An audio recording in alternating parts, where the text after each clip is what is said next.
Muy buenos días. Les damos la más cordial bienvenida a la conferencia en línea Procedimientos de Selección Competitivos en la nueva normativa de contrataciones públicas. Les saluda Blanca Rodríguez, analista de capacitación y certificación de la Dirección de Normatividad de la Dirección General de Abastecimiento y estaré a cargo de moderar esta reunión virtual durante la presente jornada. Esta actividad se realiza como parte de las labores de difusión de normativa del Sistema Nacional de Abastecimiento que ofrece la Dirección General de Abastecimiento del Ministerio de Economía y Finanzas. Les pedimos, por favor, que registren su asistencia completando el link que aparece en el chat en la opción Preguntas y Respuestas del evento. Hoy nos acompaña la señorita Sibyl Fernández Córdoba, consultora de la Dirección General de Abastecimiento del Ministerio de Economía y Finanzas, y desarrollará el tema Procedimientos de Selección Competitivos en la nueva normativa de contrataciones públicas. Adelante, Sibyl. Muy buenos días a todos. Buenos días, Blanca. En realidad quisiera enviar mi saludo en principio de parte de la Dirección General de Abastecimiento y poder dar inicio a esta presentación que es sobre los procedimientos de selección. En realidad, primero quisiera empezar diciendo que, en efecto, han habido muchos cambios en la normativa respecto a los procedimientos y sé que hay muchas dudas al respecto de cómo van a funcionar los procedimientos de selección. Sabemos que la fase de selección es justamente aquella que los operadores utilizan más en el día a día. Entonces, aquí vamos a tratar de absolver la mayor cantidad de dudas que puedan haber sobre cómo va a funcionar a partir de ahora la fase de selección. Primero que nada, vamos a empezar de manera general indicando que hay algunos procedimientos que van a entrar digamos, en vigencia todavía a partir de entre el año 2020, a finales del 2025 y principios del 2026. ¿Esto por qué? Porque básicamente hay procedimientos que dependen de la operatividad de la plataforma, en este caso el SEACE, que ahora forma parte de la Pladicop, que es la plataforma que tiene en conjunto, que integra a todas las plataformas del Estado, en este caso que tienen que ver con compras públicas. Entonces ahí, por ejemplo, en la Pladicop está el RNP, está los catálogos electrónicos, el SEACE y cualquier otro módulo, la plataforma de contratos menores que también se va a implementar, y cualquier en realidad otro módulo, plataforma o sistema que contenga información sobre contratación pública. Entonces, el SEACE es una de esas herramientas. Y la implementación de algunos procedimientos de selección, específicamente aquellos que tienen las etapas de diálogo competitivo, precalificación y negociación, todavía van a estar en una segunda etapa. Asimismo, algunos procedimientos muy especializados, como los mecanismos diferenciados de adquisición para tecnologías sanitarias y también aquellos relacionados a las compras públicas de innovación, también van a estar todavía en una segunda fase de implementación. Pero en este caso vamos a tratar de hablar de absolutamente todos los procedimientos, cuáles van a ser sus requisitos, cuáles van a ser sus diferencias, ¿no? Pero sí es importante tener claro que a principios de la entrada en vigencia de la normativa, que es el 22 de abril, solo vamos a contar con un grupo específico de procedimientos, los cuales les voy a estar diciendo durante la presentación. Siguiente, por favor.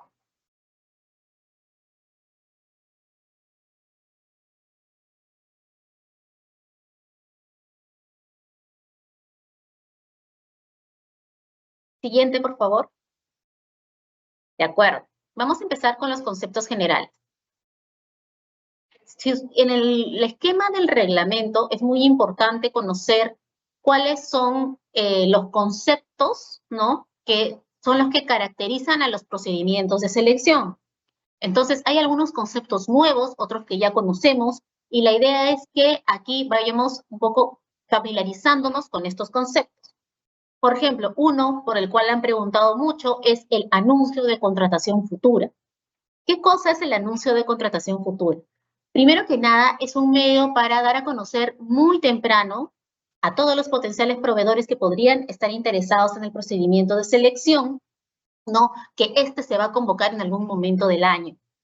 Entonces, efectivamente, esto es una herramienta. ¿Cómo hago mi anuncio de contratación futura? Básicamente es una ficha que yo voy a publicar en la sede digital de la entidad y en la Flavicop en cuanto esté esa funcionalidad, pero en realidad podría ser en cualquier sede digital, la página web de la propia entidad, ¿no? En la que voy a publicitar con una ficha las características generales del procedimiento, ¿no? Una descripción general de lo que voy a convocar, de más o menos cuándo lo voy a hacer, qué es lo que incluye mi requerimiento de manera muy general. Por ejemplo, van a ser aproximadamente tantos bienes de tal tipo, ¿no? Con plazos de entrega, plazos de entrega específicos, ¿no? Y eso lo voy a publicar en la página web de la entidad mucho antes que convoque el proceso.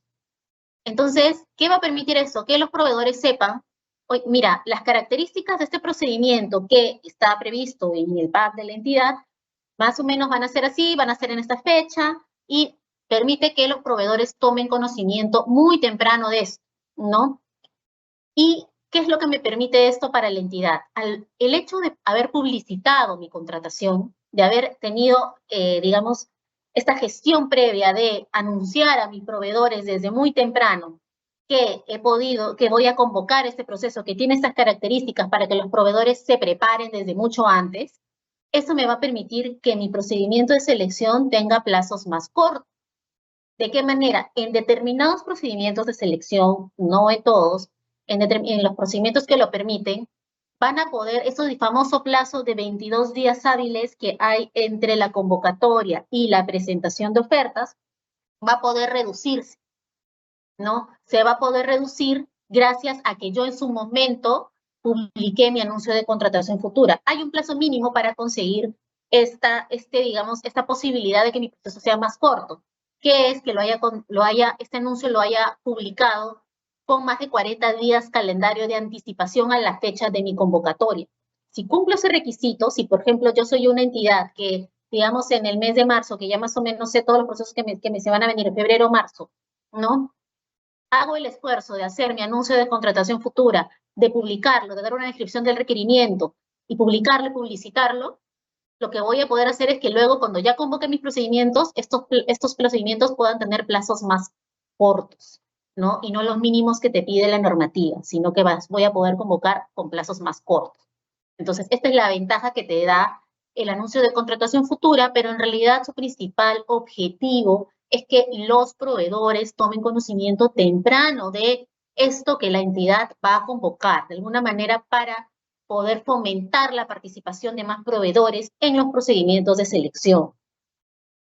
Otro concepto nuevo en el reglamento de la Ley General de Contrataciones Públicas es el de evaluadores. Usualmente siempre han habido evaluadores, el más conocido que todos conocemos es el comité de selección, que ese se mantiene de acuerdo a la norma, está conformado por 3 integrantes, de los cuales al menos uno de ellos es comprador público de la DEC y otro es un experto profesional con conocimiento técnico y experiencia en el objeto de contratación, ¿no? Entonces, se conforma este comité, se mantienen muchas de las características que actualmente tienen los comités, sus decisiones son a nivel colegiado, ¿no? Pero además se están incluyendo 2 nuevos tipos de evaluador. ¿Quiénes son? Empecemos por el oficial de compra. ¿Quién es el oficial de compra? Dentro de la dependencia encargada de las contrataciones, actualmente OEC, hay varios servidores y todos estos servidores, por definición de la norma, son ahora compradores públicos. Estos compradores públicos se supone que tienen las capacidades para poder dirigir y conducir por ellos mismos un procedimiento de selección. Entonces, cualquier servidor de la DEC puede ser designado oficial de compra dentro de un procedimiento de selección. ¿Qué va a hacer el oficial de compra? Básicamente, él va a ser el evaluador de ese procedimiento, ¿no? Él es el que va a determinar, va a hacer las bases, va a calificar las propuestas, él va a hacer todo ese trabajo correspondiente y él va a ser, digamos, el servidor responsable. Ahora, ¿lo va a hacer solo? No. Depende de la gestión de cada dependencia encargada de las contrataciones que se pueda asignar a un oficial de compra que tenga determinado equipo de trabajo que lo pueda apoyar en esto. Pero digamos que él es el principal responsable. no necesariamente es el responsable de la DEC, de la dependencia encargada de las contrataciones, o el jefe de logística, no. El jefe de logística puede determinar, por ejemplo, que dentro de ese equipo hay 2 o 3 profesionales que cumplen ciertas características, que conocen de contratación, que ya tienen tiempo trabajando en este tema, entonces son designados oficiales de compra en determinados procedimientos de selección. Por supuesto que estos procedimientos de selección que permiten que se designe a un oficial de compra en lugar de un comité, son los procedimientos de selección más sencillos, ¿no? Son los procedimientos de selección que en general son más cortos, no requieren tanto tampoco expertise técnico, por ejemplo, no porque, claro, se entiende que en este caso, si solamente lo va a hacer un servidor, entonces no es lo mismo, no se requiere tanto un comité, por lo tanto tienen que ser procesos más sencillos que estas personas pueden llevar por sí mismas, lo cual, como repito, no implica que dentro del marco de la gestión de cualquier órgano encargado de las contrataciones, el jefe de logística puede decir, mis 3 oficiales de compra trabajan con tal equipo, ¿no? Pero también podría ser uno solo. Podría ser, depender también cuántos procesos puede llevar un oficial de compra, puede llevar varios a la vez, ¿no? Dependiendo de si tiene equipo o no, eso ya depende de la gestión interna que tenga la entidad contratada. Pero básicamente sus funciones son las mismas que las de un evaluador. El último caso, el último tipo de evaluador es el jurado. El jurado son 3 o 5 expertos en el objeto de la convocatoria. Este es quizás el tipo más complejo, mejor dicho, implica que es el evaluador de los procedimientos de selección que tienen más complejidad a nivel técnico por su objeto contractual, ¿no? En este caso, tú lo que requieres es que aquellos que evalúen tengan un determinado nivel técnico, una determinada experiencia en el objeto de la contratación que les permita elegir la mejor propuesta. Entonces, el jurado es justamente para eso. Solamente se puede establecer jurados en determinados procedimientos de selección, también vamos a ver en cuáles, ¿no? Que tienen cierta complejidad técnica. ¿Cuál es la diferencia del jurado y el comité? Además de este tema que les digo, que es un evaluador mucho más experto, ¿no? En este caso, la diferencia básica es que el jurado hace su calificación de manera individual y no colegiada, como el comité. ¿Qué quiere decir? Que cada jurado experto va a dar su calificación técnica que corresponda a las propuestas y la suma de las calificaciones que dan los jurados, ¿no? Es la que va a determinar quién gana la buena prueba. ¿Y quién va a hacer el trabajo logístico, el trabajo de poner en el CAC, de hacer, digamos, el trabajo operativo? En este caso, la dependencia encargada de las contrataciones, a través de su representante, en este caso el jefe de logística, el jefe de abastecimiento, es el que a través, obviamente, del área correspondiente, es el que va a hacer lo que es la parte operativa del procedimiento de selección, en tanto que el jurado solamente va a ver lo que es la parte de evaluación específica técnica. Solamente va a hacer la evaluación de las propuestas a nivel técnico y cada uno va a dar una calificación individual de esas ofertas técnicas. Esos son los 3 tipos de evaluadores que se han previsto en el reglamento. Dependiendo del tipo de procedimiento de selección, se puede optar por uno u otro evaluador. Hay algunos tipos de procedimientos que solamente tienen una posibilidad, otros que tienen 2 posibilidades. Ahora las vamos a ver con más detalle, ¿no? Cuando veamos el listado de procedimientos de selección, pero esa es la diferencia entre uno y otro. Hablemos ahora del registro de participantes, que es otra novedad que también trae el reglamento en cuanto a los procedimientos de selección, En este caso, se están previendo 3 tipos de registro de participantes: lista abierta, lista cerrada y lista abierta con invitación. Lista abierta es el registro de participantes que hemos hecho hasta el día de hoy, que es que yo lo publico mi convocatoria en el CAC y todos aquellos proveedores que se enteran se registran y pueden participar en el procedimiento. Ese es el típico caso de una lista abierta. En la lista abierta con invitación, si bien es cierto, yo también lo pongo en el CAC y está abierto para que cualquier proveedor pueda registrarse, la entidad puede a su vez hacer invitaciones específicas a determinados proveedores para que se registren. Y en el caso de lista cerrada, es que solamente los proveedores que invita la entidad contratante son los que se pueden registrar en este y pueden participar en el procedimiento de selección. Esta lista cerrada, yo sé que es algo controvertido, pero ahora vamos a ver que en realidad su uso está restringido a específicamente 2 tipos de procedimientos de selección, y cuando los explique van a entender por qué es que en estos procedimientos de selección no es que puedan participar cualquier proveedor que se entere, ¿ya? En este caso está muy restringido esto. Lo mismo en la lista abierta con invitación. La mayoría de los procedimientos de selección previstos, todos tienen lista abierta. Ahora vamos a ver otra de las diferencias que se han establecido dentro del reglamento, que es cómo haces la evaluación económica. Se han determinado 3 tipos de evaluación económica, pero en realidad son aquellas que ya existen en el día de hoy en la normativa actual. Simplemente se las ha clasificado de determinada manera, pero la lógica es la misma. ¿Cuál es esta lógica que estamos estableciendo? Primero, hay procedimientos que son de evaluación simultánea, ¿no? Otros que son de evaluación posterior y otros que son con lance. La simultánea, que es una evaluación económica simultánea. ¿Qué quiere decir? Que la evaluación económica la hace simultáneamente a la evaluación técnica. ¿Cómo? Cuando el factor precio es un factor de evaluación. En ese caso es simultáneo, porque no es que tú primero calificas lo técnico y luego abres los sobres económicos, sino que todo lo haces la evaluación al mismo tiempo y le das puntaje correspondiente, y aquel que sume el puntaje mayor es al que se le otorga la buena prueba. En el caso de la evaluación posterior, ¿cuál es la diferencia? La evaluación posterior es, efectivamente, hago primero mi evaluación técnica y en las bases puedo determinar que, por ejemplo, solo aquellos que hayan cumplido determinado puntaje, a ellos les voy a abrir el sobre económico, a los demás no. No, a ellos se puede abrir la oferta económica. Entonces, esa diferencia es la que te da la evaluación económica posterior o simultánea.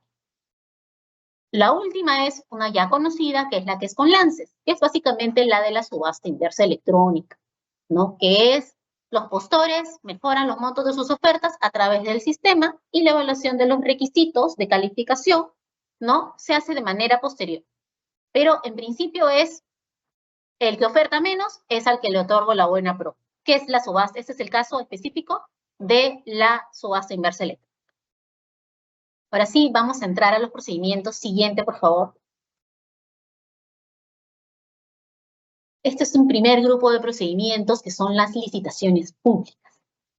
La licitación pública, ¿no? Esta sí va a entrar en vigencia a partir del 22 de abril, tal y como está aquí prevista, esos procedimientos sí van a entrar en vigencia, ¿no? Se ha dividido de acuerdo al objeto contractual en varios tipos y tienen reglas diferentes de acuerdo al tipo de procedimiento del que estamos hablando. Ustedes dirán, ¿por qué? ¿Por qué no todas las mismas reglas para todos los procedimientos, para todas las LPs? Porque no todas tienen la misma complejidad y no todas requieren el mismo tipo de calificación ni el mismo tipo de evaluador ni las mismas etapas. No todas tienen que ser igual de largas.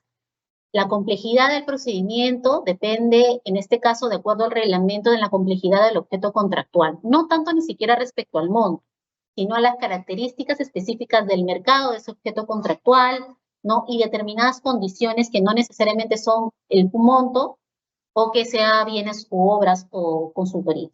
Entonces, esa es un poco la lógica. ¿Qué tipo de LPs vamos a tener a partir del 22 de abril del 2025? La conocida licitación pública de bienes, ¿no? A partir, de acuerdo a la ley de presupuesto, a partir de 485.000 soles, ¿no? En este caso, el anuncio de contratación futura, si es posible, es opcional, ¿no? Los evaluadores pueden ser el oficial de compra o el comité, permite elevar al OCE, ¿no? Al OS, perdón, y además la evaluación económica es de carácter simultáneo. Luego tenemos la licitación abreviada para bienes. En este caso, esta abreviada se utiliza para varios supuestos. ¿Qué supuestos? Primero, el que ya conocemos todo, que es el de la simplificada actual, que es cuando el monto de la contratación, la cuantía, sea menor a 485.000 soles. Pero además, se incluye en otros casos. Por ejemplo, ¿en qué casos? Cuando los bienes están homologados, ustedes saben que cuando un bien tiene una ficha técnica de homologación, ¿no?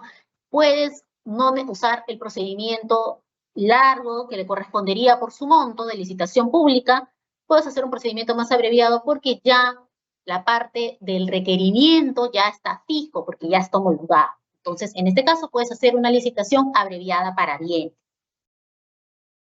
Además, están los casos de bienes para rehabilitación y reconstrucción posterior a emergencias y o desastres. Esto es en los casos en que, de acuerdo a la normativa, en el primer año que sucede la emergencia, tú utilizas la contratación directa que corresponde, que es la contratación directa por situación de emergencia, que en la norma se llama procedimiento no competitivo. Puedes contratar directamente porque tienes que atender la emergencia inmediatamente. Pero un año después ya no está en emergencia. Pero igual, como se entiende que probablemente sigue siendo algo muy importante, culminar, reconstruir, rehabilitar, porque esas son etapas de la atención y la gestión de riesgos, entonces se le da un procedimiento abreviado para facilitar a las entidades que puedan reconstruir, que puedan rehabilitar el puente de manera inmediata y no se quede eso, como ya ha pasado anteriormente, sin terminar de ejecutar, ¿no? ¿Qué otro caso utilizas la abreviada de bienes? Cuando es la segunda convocatoria de una LP de bienes o una LP de bienes especializados, ¿no? Y por último, lo utilizas también cuando se trata específicamente para las empresas del Estado, cuando son insumos productivos de las empresas del Estado, ¿no? Esto es una característica que incluso en la norma actual ellos pueden utilizar procedimientos más abreviados para hacer sus contrataciones. Estos son todos los supuestos de LP abreviada de bienes. Cuando son la diferencia de plazos, que de repente seguramente las estarán preguntando, la LP de bienes son los mismos que establece la normativa actual. La LP de bienes tiene un plazo mínimo de 22 días hábiles entre la convocatoria y la presentación de ofertas, a menos que haya utilizado el anuncio de contratación futura. Y además, en el caso de la LP abreviada, los procedimientos abreviados tienen un plazo mínimo de 10 días. ¿No? Esos son los plazos que se están previendo en este caso. La LP de abreviada de bienes, como ustedes saben, no incluyen elevación al OS. ¿Cuáles son los evaluadores que yo puedo determinar? ¿Oficial de compra o comité? De acuerdo a lo que yo determine. No es posible aquí el anuncio de contratación futura porque obviamente es un proceso ya de por sí corto, entonces no requiere ese tipo de anuncio, ¿no? Y la evaluación económica también es simultánea. En el caso de LP de obras, ¿no? Este procedimiento sí va a tener, primero, está previsto para determinados tipos de sistemas de entrega. ¿Qué sistemas de entrega? En este caso, solo construcción, diseño y construcción y operación y mantenimiento. Los dos primeros sistemas de entrega son aquellos que están regulados en el reglamento. El solo construcción es el sistema de entrega que hemos utilizado todos estos últimos años para ejecutar obras, que es, yo tengo mi expediente técnico y le encargo a un contratista que ejecute la obra. O sea, uno hace el expediente técnico y otro hace la obra. En cambio, en el diseño y construcción es que un mismo contratista hace el expediente técnico y ejecuta la obra. Ya, esos son los dos tipos de sistemas de entrega de obras que se prevén en el reglamento.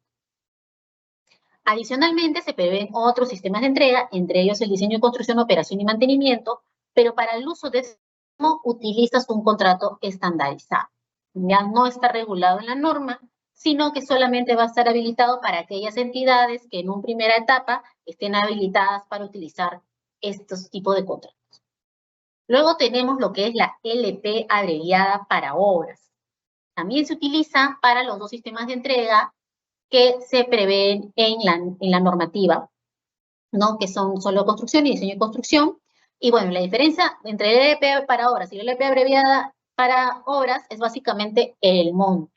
¿Qué monto es? Para convocar una abreviada, el monto de este año es 5 millones. Tiene que ser menor a 5 millones para que yo pueda convocar una obra mediante una LP abreviada, ¿no? Mientras que si supera este monto, ¿no? Estaría convocando una LP para obras, una licitación pública para obras, ¿no? En el primer caso, una LP tiene elevación, tiene los 22 días hábiles que conocemos, la evaluación económica es posterior, y en el caso de la abreviada, no hay elevación al OS, pero sí la evaluación económica es posterior. En la LP abreviada, los evaluadores son oficial de compra o comité, puedo determinarlo, eso se determina durante la estrategia de contratación que hace la entidad contratante, mientras que en la LP para obras, si es comité o bien jurado, ¿ya? Acá sí puedo utilizar un jurado que es uno de los nuevos evaluadores que les había comentado. ¿Qué otros casos utilizo una LP abreviada de obras? Adicionalmente a las que superan, a las que son menores a 5 millones, perdón.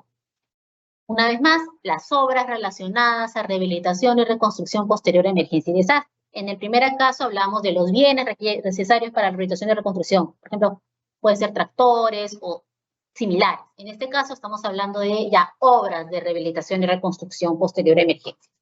Responden exactamente a la misma lógica que les había explicado. Durante el primer año yo puedo ejecutarlo.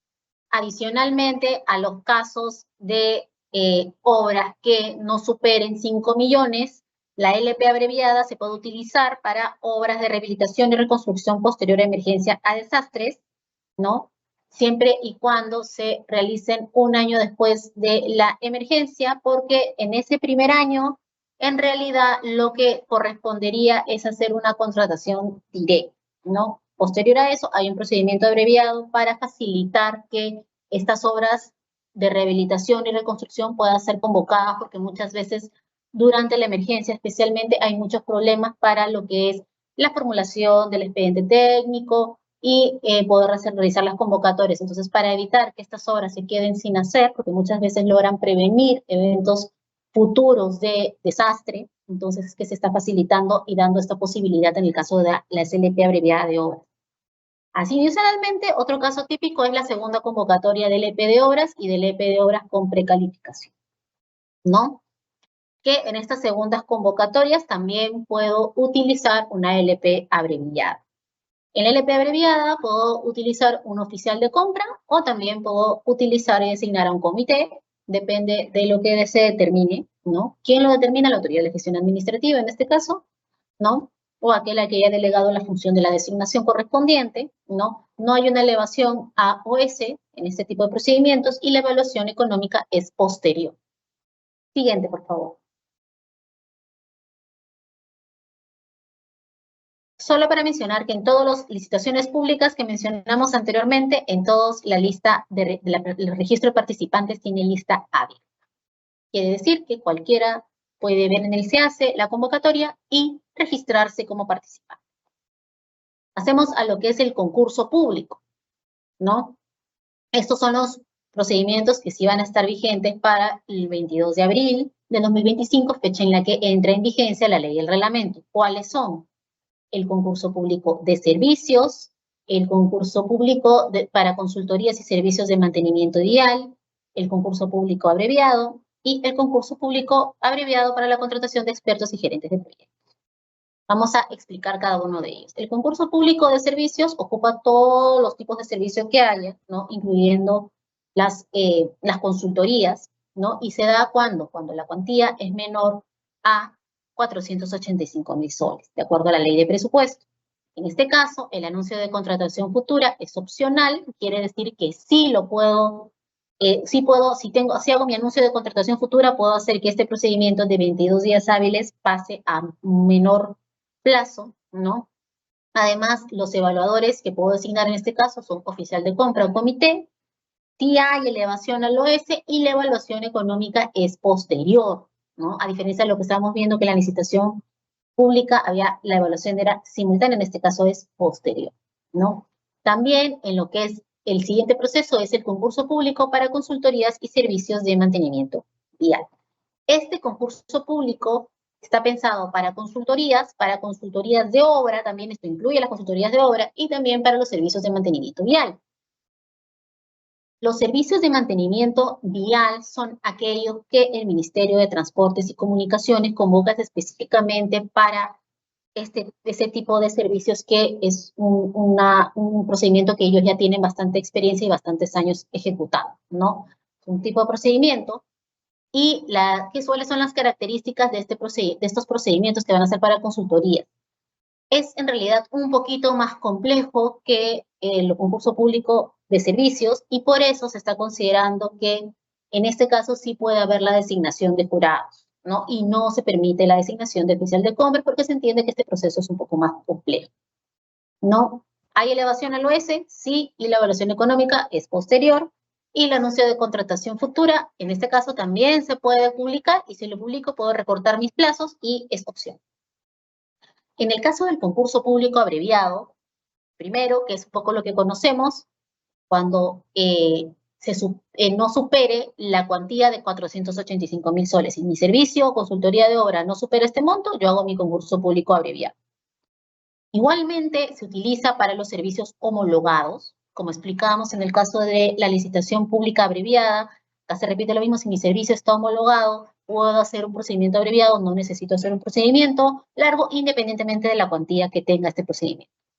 Además está en los servicios o consultorías de obra para la rehabilitación y reconstrucción posterior a emergencias o desastres, que es el que ya habíamos comentado anteriormente, ¿no? La segunda convocatoria de un concurso público, ¿no? O también en el caso de los insumos usados por las empresas del Estado, que es lo que les comentaba, que es básicamente para las empresas bajo el ámbito de FONAFE, que pueden utilizar este procedimiento específico para poder, que están relacionados con su cadena productiva. Adicionalmente, tenemos otro tipo de procedimiento que es para la contratación de expertos y gerentes de proyecto, que también tiene de característica que es abreviado, ¿no? La diferencia abreviado es que no usas los plazos establecidos máximos. El plazo normal es 22 días hábiles entre convocatoria y presentación de ofertas. En los abreviados el plazo es menor, de 10 días. Entonces, en este caso, en el caso de los expertos y gerentes de proyectos, estamos hablando, primero, ahí hay dos tipos. ¿Quiénes son los expertos? Los expertos son los evaluadores que habíamos mencionado en tanto que la entidad puede contratar tanto en el comité como en el jurado, ¿no? Dado que estos expertos no necesariamente van a estar dentro de, no necesariamente van a ser personal de planta de la entidad y tu tipo específico de procedimientos es tan complejo, tiene tales características que tú necesitas a un experto que realmente haya conocido a primera mano, tenga experiencia en el objeto de la convocatoria. Entonces, en este caso, para contratarlo, se le facilita a la entidad mediante este procedimiento de selección, que en los hechos, y lo van a poder ver cuando esté en la base estándar, es muy parecido a una convocatoria específica de persona natural parecido a un CAS o un procedimiento normal. ¿Por qué? Porque es un procedimiento que básicamente tú lo vas a contratar a esta persona por su expertise, ¿no? Por la experiencia que esta persona ha tenido. Entonces, incluye etapas muy específicas, como por ejemplo la posibilidad de entrevista para asegurarte que efectivamente esta persona tenga cierto conocimiento técnico específico. Y claro, hay montos máximos porque su labor, si se dan cuenta, esto es para un tema muy específico, que es para ser evaluador, procedimientos de selección, ya sea como parte del jurado o ya sea como parte del comité, ¿no? En este caso, el monto máximo es 100.000 soles, ¿no? Va a depender, ¿puedo contratar un experto por varios procedimientos, para varios procedimientos de selección? Sí. Lo contratas, pones en los términos de referencia correspondiente que esta persona tengo en mi PAC tantos procedimientos y he decidido que esta persona va a trabajar en tal, en tal, en tal, y va a ser evaluador de estos procedimientos de selección. Entonces, lo contrato. Para esto, para uno o más, puede ser para uno solo, puede ser para varios, ¿no? Pero el monto sí se mantiene. En el caso de los gerentes de proyectos, son básicamente para los contratos estandarizados de ingeniería y construcción, en los cuales sí requiere que haya una persona experta, ¿no? Que esté a lo largo de la ejecución del proyecto, pero no es lo mismo que un personal. ¿Por qué? Porque sí o sí, cuando termina el proyecto, esa persona ya, su razón de ser, estar en la entidad, desaparece. Entonces, no estamos hablando de una relación permanente, sino más bien estamos hablando de alguien que tiene una tarea específica, que es el gerente del proyecto que se está ejecutando mediante este tipo de contrato estandarizado. Entonces, como su labor va a estar supeditada a la duración de la obra, de la ejecución del proyecto, entonces se le contrata por todo el plazo correspondiente. Incluso hay posibilidad de hacer la renovación, porque acá la idea es que esta persona termine el proyecto y termine de ejecutar. Y también se da una herramienta para que las entidades puedan contratar a este tipo de gerentes de proyectos. Este procedimiento, obviamente, hay como la utilización de contratos estandarizados por parte de la entidad, estamos todavía se va a realizar mediante pilotos, ¿no? Se están trabajando los pilotos en este momento, entonces, mientras tanto, en realidad no es que se va a utilizar inmediatamente por todas las entidades, sino que se va a empezar poco a poco. En algunas entidades, que van a ser las que van a ser parte del proyecto, el piloto, van a ser las que van a poder utilizar los contratos estandarizados, mientras que en adelante ya se van a ir incorporando más entidades que van a ser habilitadas para usar este tipo de contratos. ¿Por qué? Porque requerimos que las entidades vayan obteniendo determinado expertise, ¿no? Y porque ese tipo de contratos son contratos que tienen reglas muy específicas, en algunos casos muy diferentes a lo que siempre se ha estado ejecutando en el Perú. Entonces, la idea es que poco a poco los servidores públicos vayan obteniendo la experiencia necesaria. En este caso, todos los casos que les he mencionado son lista abierta, excepto este de aquí, de los expertos y los gerentes de proyectos, en el cual, si bien es cierto, puede ser abierto, la entidad puede invitar, por ejemplo, invito a varios expertos que yo sé que tienen experiencia en el tema para ver si es que están interesados en participar en el procedimiento de selección, ¿no? O a varios gerentes de proyectos que yo puedo decir, oye, estas personas tienen el expertise necesario, las puedo invitar a participar en el procedimiento. Independientemente que, además, aquel que se entere también puede participar. Siguiente, por favor. Los otros procedimientos que tenemos aquí son algunos que ya conocemos, ¿no? La subasta inversa electrónica, ¿no? En el cual básicamente la característica es que se otorga la buena pro a aquel que oferte el menor monto, ¿no? A través de los lances que se hacen electrónicamente, no tiene elevación en el OS, no permite anuncio de contratación futura por su propia naturaleza, ¿no? Porque es un procedimiento que es corto de por sí. ¿Y quién es el evaluador en este caso? Un oficial de, ¿no? Acá no es comité, no es jurado, es un oficial de compra. Lo mismo sucede en la comparación de precios. La comparación de precios es bienes o servicios cuya oferta en el mercado es estándar, ¿no?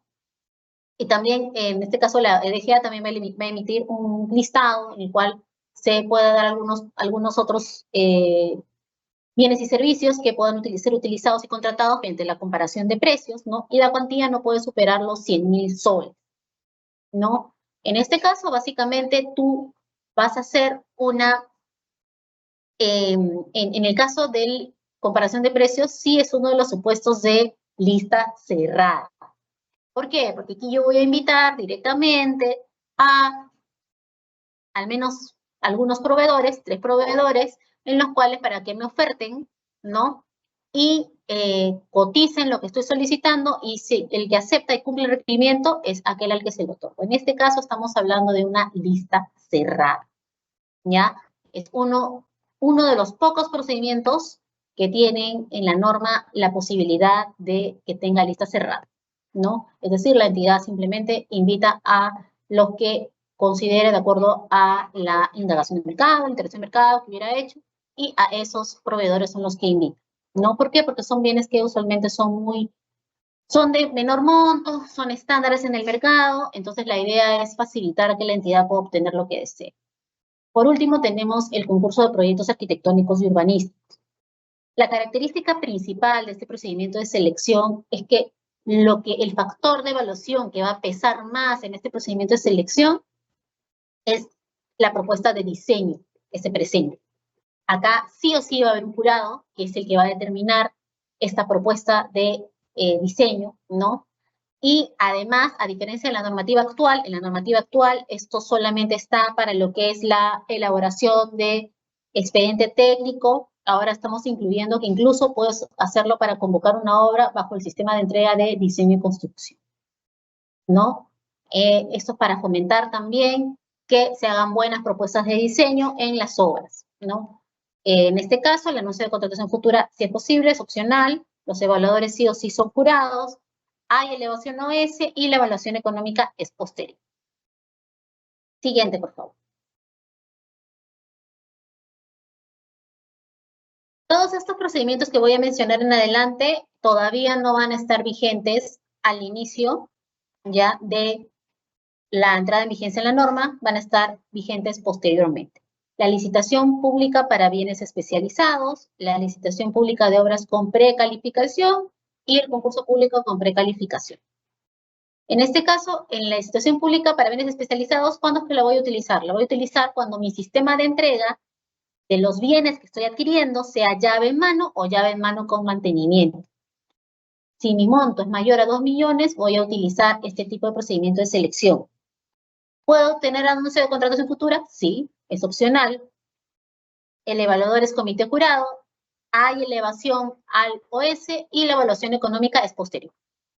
En el caso de la licitación pública de obra con precalificación, se va a utilizar en los sistemas de entrega solo construcción, diseño y construcción, operación y mantenimiento, siempre que la cuantía supere los 79 millones de soles. Solamente voy a requerir obras convocar una LP de obras con precalificación cuando la cuantía supere 79 millones de soles. Si no, convoco una LP de obras normal.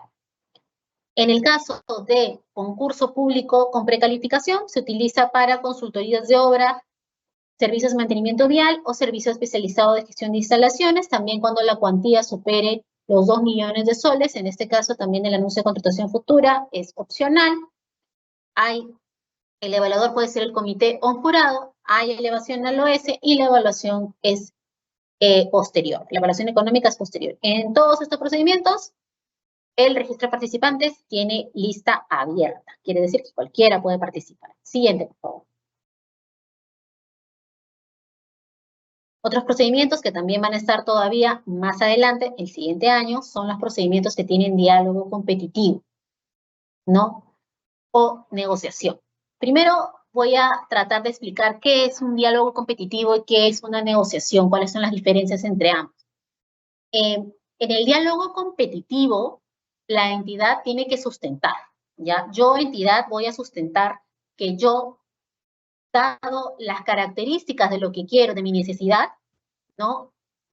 No estoy en capacidad para definir yo misma el requerimiento, ya sea porque es realmente especializado, porque tiene elementos innovadores. Entonces, yo no puedo determinar por mí misma el requerimiento. Es decir, solamente estos procesos se van a poder iniciar mediante un requerimiento preliminar en el que básicamente lo que yo voy a expresar es la necesidad y la funcionalidad de lo que quiero tener.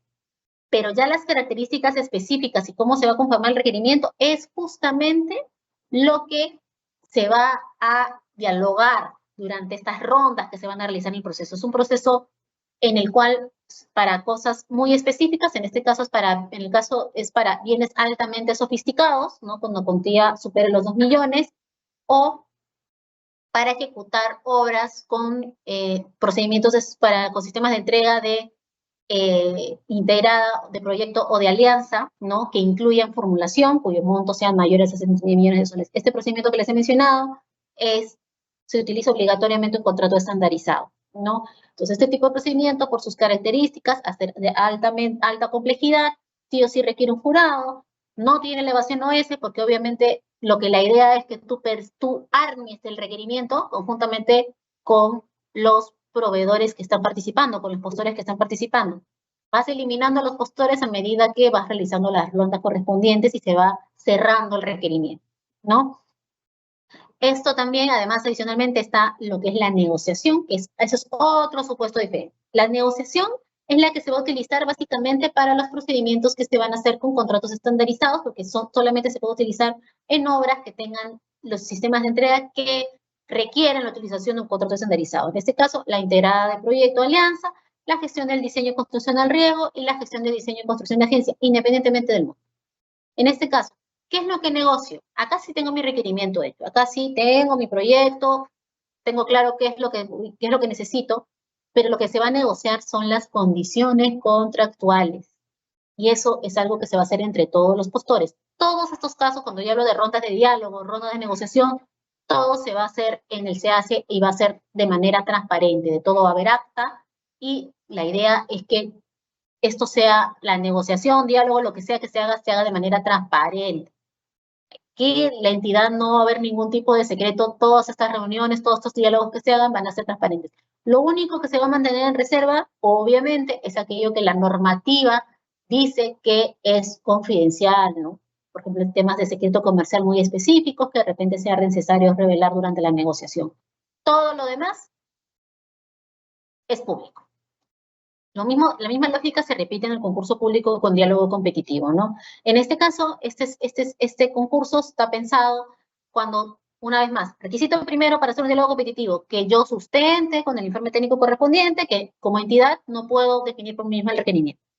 Segundo, tengo que ver qué procedimiento de selección, qué tipo de procedimiento de objeto contractual tengo. En este caso puede ser el ASISTE, que es la asistencia técnica especializada, el servicio especializado de gestión de instalaciones, el servicio de mantenimiento vial, que es el que les comentaba que hacía el MTC, y las consultorías de obra bajo el sistema de entrega de formulación y diseño, ¿no? En estos casos voy a utilizar un concurso público y con diálogo competitivo. En estos casos las características son muy similares, ¿no? El LP con diálogo competitivo ni en la CP con diálogo competitivo se permite el anuncio de contratación futura, porque por la naturaleza del procedimiento, estos no son procedimientos cortos.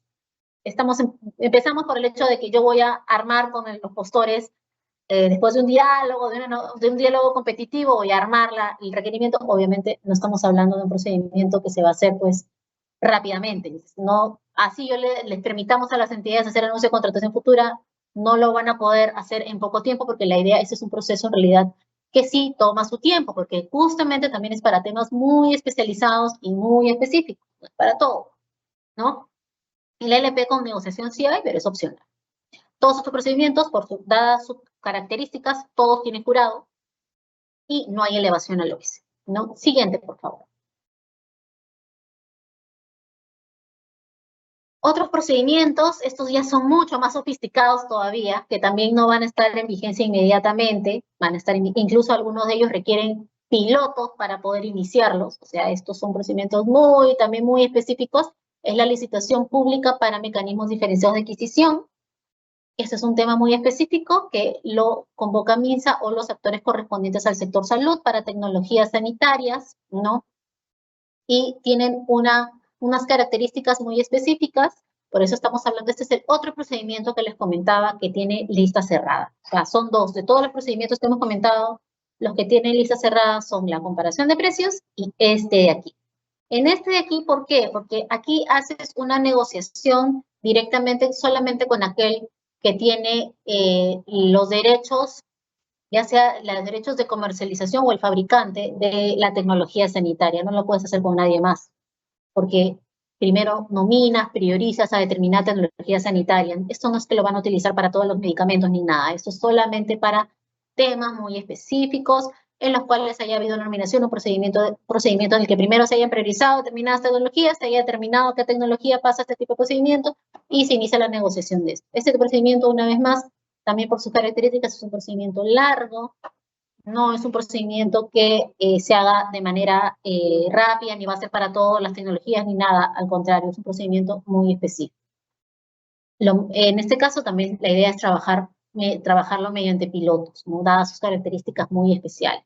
Otros casos similares son la compra pública precomercial y la asociación para la innovación, que son las dos procedimientos de selección amarrados a lo que es la compra pública de innovación, que es básicamente para la contratación de soluciones innovadoras que comprenden investigación y desarrollo, así como creación de prototipos en las primeras pruebas, en el caso de la compra pública precomercial. En el caso de la Asociación para la Innovación, ¿cuál es la diferencia entre uno y otro procedimiento? Es que en el primer caso, lo que yo voy a contratar es la solución innovadora, básicamente la investigación correspondiente más la creación del prototipo. En tanto que en la Asociación para la Innovación, además de eso, yo voy a contratar ya lo que es la solución innovadora misma, ¿no? O sea, lo que haya salido de la primera fase. O sea, la Asociación para la Innovación se hace en dos fases, mientras que en la primera solamente me quedo con prototipo. En este caso es cuando la entidad, por ejemplo, requiere que algo se cree, que no existe en el mercado, exista, porque le interesa que exista. Un ejemplo puede ser de repente la cura para determinada enfermedad, por decirlo. No te interesa a ti comprarlo necesariamente, tenerlo tú. Necesitas que exista. Eso es tu interés es que exista. Necesito un nuevo satélite de tales características. Quiero que exista. Veo ya, luego el privado se encargará de repente de hacer la comercialización correspondiente, ya verá la persona con la cual se ha logrado crear esta innovación, ya verá cómo se comercializa, ¿no? Pero necesito que de repente los ciudadanos tengan acceso a esto que estoy comprando.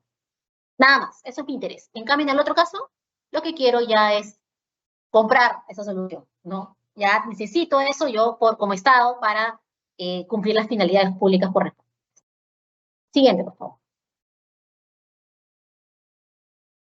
Eso sería todos la exposición. Creo que ha sido bastante larga por los que precisamente son temas bastante complejos, pero espero que hayan podido entender todo lo que se ha querido expresar aquí. Muchas gracias.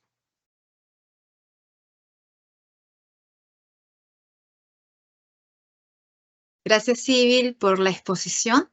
Ahora pasamos a nuestra ronda de preguntas. En esta sección, nuestra panelista dará respuesta a las preguntas que hemos recibido de parte de nuestros participantes durante el proceso de inscripción a esta conferencia. Asimismo, les pedimos que registren su asistencia completando el link que aparece en el chat en la opción Preguntas y Respuestas del evento. Te comento la primera pregunta, Sibyl. ¿Cómo se puede detectar los documentos falsos de los proveedores?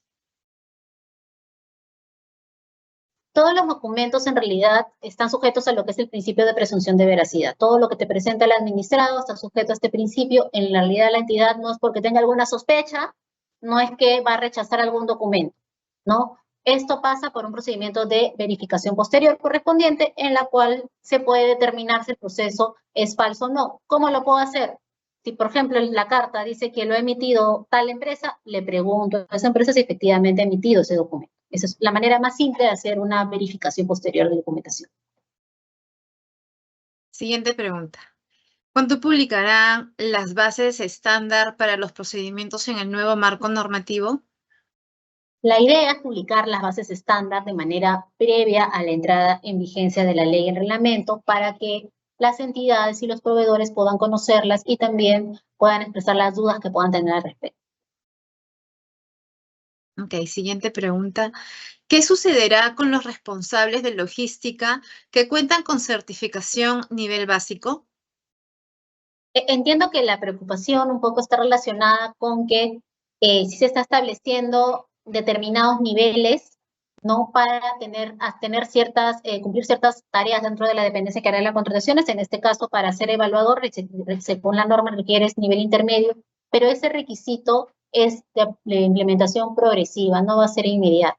Ya va a ser todavía después de que OCE haya planteado su modelo de certificación, su nuevo modelo de certificación, y posteriormente, recién, es que se va a determinar que este requisito va a ser obligatorio. Mientras tanto, simplemente lo que tienen que hacer los servidores de la DEC es continuar capacitándose normalmente, ¿no? Todo se va a avisar con el tiempo debido para que puedan obtener los niveles que requieren para el trabajo que hacen.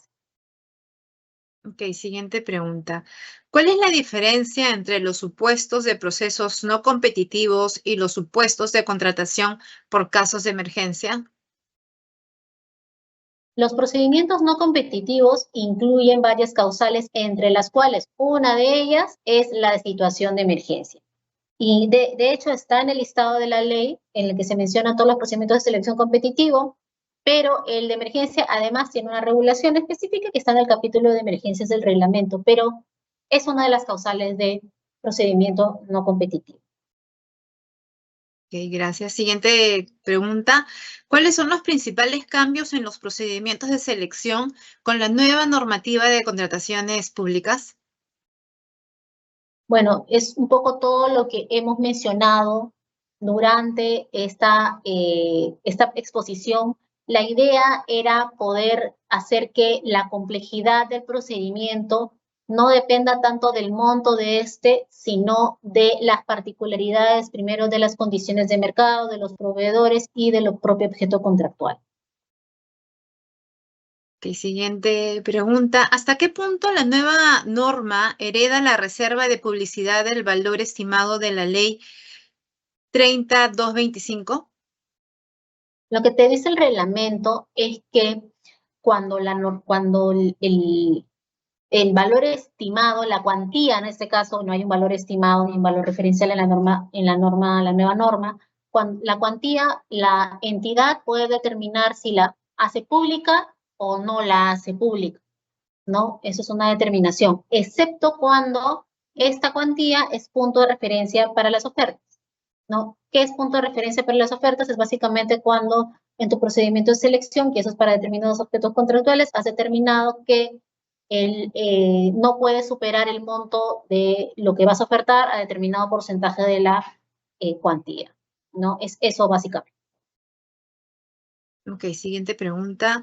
¿Los procedimientos de selección competitivos se realizan en atención al objeto de la contratación, la cuantía del valor estimado o del valor referencial? Las condiciones para utilizar un procedimiento de selección neutro dependen básicamente de lo que está establecido en el reglamento, que es un poco lo que les he explicado el día de hoy. En algunos casos sí incluyen este tema del monto para utilizar uno u otro procedimiento de selección, pero lo principal es el cumplimiento de las condiciones que están relacionadas básicamente con las características del objeto contractual. Ok, siguiente pregunta. ¿Los nuevos procedimientos de selección ahorrarán tiempo o lo aumentarán? En realidad, la mayoría de procedimientos de selección, los plazos de los procedimientos de selección, los máximos de la LP, el concurso que mencionábamos, siempre es 22 días y esto es por acuerdos comerciales. Es un plazo que no se puede mover ni por ley. Entonces, ese plazo se mantiene. Lo que sí se está estableciendo es la posibilidad de acortar estos plazos mediante la utilización de la herramienta de anuncio de contratación futura que les he explicado, que en algunos procedimientos va a permitir que no sean necesariamente 22 días hábiles, sino menos. Ahora, ¿qué tan largo va a ser el procedimiento de selección? Va a depender mucho del tipo de objeto contractual que estoy utilizando, ¿no? Ya sea una LP o abreviada, o sea, de repente algún tipo específico, o a más complejo mi procedimiento, de repente más largo va a ser el procedimiento de selección que voy a tener que convocar. Okay, siguiente pregunta. ¿Cómo se relaciona la estrategia de contratación con los procedimientos de selección? En la estrategia de contratación, básicamente lo que se va a hacer también es confirmar qué tipo de procedimiento de selección y qué modalidad voy a utilizar, ¿no? Por poner un ejemplo, de repente durante la estrategia de contratación me doy cuenta que de repente incluso en el PAC estaba convocado como LP y todo, pero veo que tiene una ficha de homologación aprobada. Entonces, ahí no le toca un LP, sino le toca una LP abreviada. Entonces, eso se puede confirmar, verificar durante la estrategia de contratación.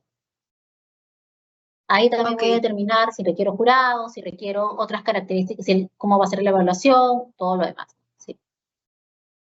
Ok, Sibyl, gracias. Te comento la última pregunta. Si se encuentra en proceso de selección y ya se inscribieron postores y el área ejecutada verifica que no cumple el expediente técnico con el terreno, ¿se puede dar de baja el proceso?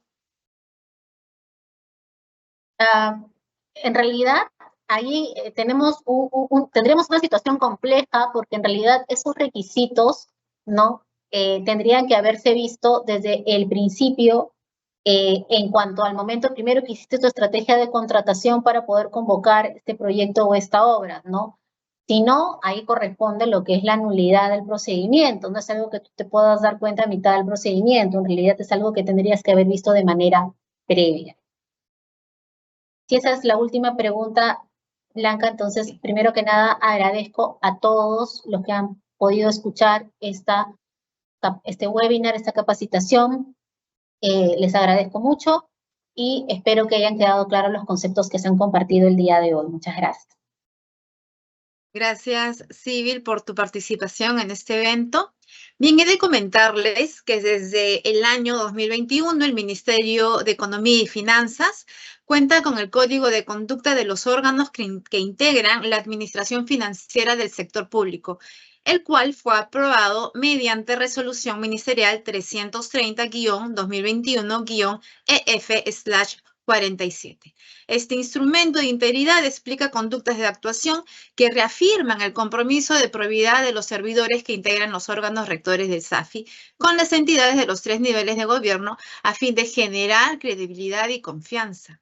Este instrumento contempla conductas esperadas y conductas no deseadas que expresan el rechazo a toda actuación contraria a la integridad. Esto, claro, en el marco de la gestión de las direcciones generales que ejercen la rectoría de sistemas que integran el SAFI, los cuales son abastecimiento, sistema de programación multianual y gestión de inversiones, presupuesto público, tesorería, endeudamiento público, contabilidad. También incluye a la Dirección General de la Gestión Fiscal de los Recursos Humanos. Bien, agradecemos a todos los participantes por habernos acompañado en esta conferencia, Procedimientos de Selección Competitivos en la nueva normativa de contrataciones públicas, la misma que fue organizada por el Ministerio de Economía y Finanzas. En caso tengan consultas adicionales, pueden realizarlas a través del correo electrónico dga@mef.gov.pe, el mismo que en este momento aparece en pantalla. El video de la conferencia será publicado en el canal de YouTube del Ministerio de Economía y Finanzas. Los invito a suscribirse a este canal y activar las notificaciones para recibir alertas cada vez que subamos un video. Que tengan todos muy buenas tardes y hasta pronto.